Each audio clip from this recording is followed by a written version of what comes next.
The United States finished the year with more than 2 million cases of COVID reported in the final week of 2021.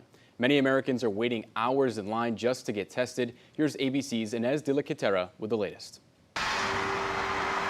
As a new year begins, the country continues to struggle with COVID-19 and the Delta and Omicron variants. 2.2 million cases reported in the final week of 2021, nearly 4 Americans testing positive every second. In New York City, Times Square's traditional ball drop scaled down as reports of infections across the state reach an all-time high for a third straight day. We know that hospitalizations are putting a lot of stress on an already overtaxed healthcare system. Americans still spending hours in line waiting for tests, some lines stretching for miles. We were basically told that the chances of us getting tested were basically zero because there were 200 people in front of us.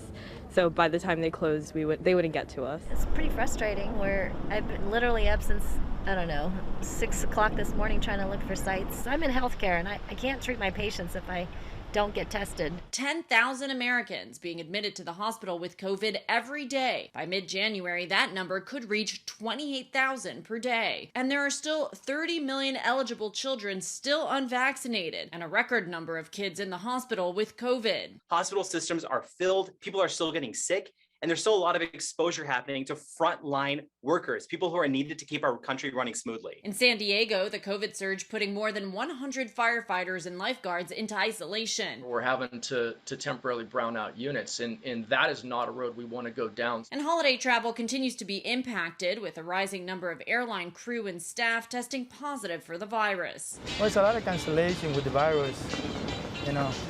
I'm hoping this is getting better, not worse. Inez de la Quintera, ABC News, Washington.